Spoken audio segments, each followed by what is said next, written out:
In all my years of Roblox, I've never seen a game flop so badly. This is generally one of the worst horror games I've played on Roblox. Of course, I'm talking about Alone. This is a horror game made by Raysoft, where the whole point of the game is to explore this mansion, where spooky monsters live. Ooh! This game may remind you of Doors because of how it looks, but this game is entirely different.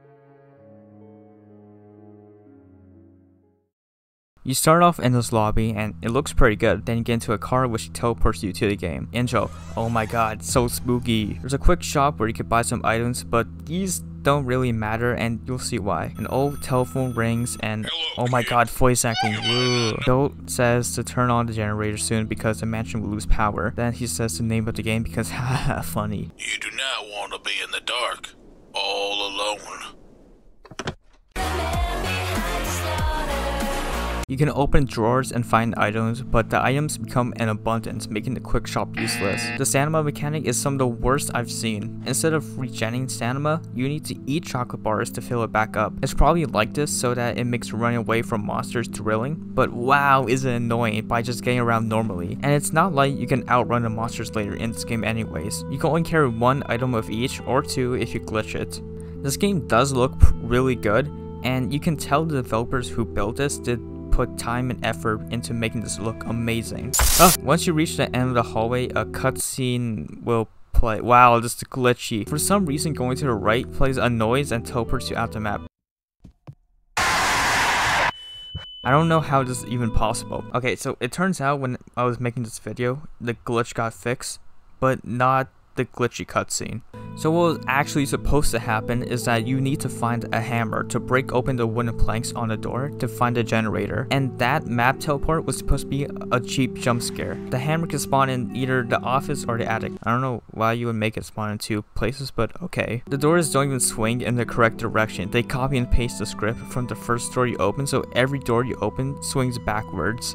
When you grab the hammer, the power will go out. Break open the door and then find another glitchy cutscene. You will need to find gasoline in this huge basement, but watch out, there's a monster in here who has this janky jump scare. This part of the game is not fun. For some reason, the monster knows exactly where you are even though you didn't move. Does it look like that thing has eyes? How could it possibly know I was there? Also, this thing clips your walls to get you. What? I've tried to run away from it many times, but it still catches up to you. You just have to play it safe with these openings, I guess. Getting the gasoline wouldn't be so bad if the monster wasn't camping it all the time. I've only gotten this once from just being lucky. After you get the gasoline, all of your possessions will drop to the floor. Also, this part of the game seems to be fixed. You no longer drop your items from picking up objective items. Oh, also, the bandages are useless since the monster one-shots you. When you get back to the generator, pour the gasoline in. Or not. How is this part broken now? Wasn't this game working perfectly fine like a month ago? What happened? Anyways, if you can pour the gasoline in, the power will be back on. Then suddenly you need to go to sleep and get teleported back to the bedroom. Sure, whatever. Then very soon you need to go down to the basement to check the telephone. I don't get why this game is making these like unnecessary events. Like just make the telephone ring when the power comes up back on. Also, it's just weird being teleported when you walk there by yourself, but I guess it works. Someone named Ryan says that Bill went missing and you need to collect his family heirloom. So now the game gets even more boring because it's another maze. Hooray! There's lockers you can hide in, assuming that a monster can be in the maze. After spending what seems like hours, you will find the heirloom. Once you pick up the heirloom, a phone will start ringing, and this goes on until you find a way out. It's the most annoying thing that you will experience. The maze is long and you'll be hearing the telephone ring for a long time. You could just mute your game, but what if the monster's footsteps can be heard? Not that you can really hear it because of the stupid telephone.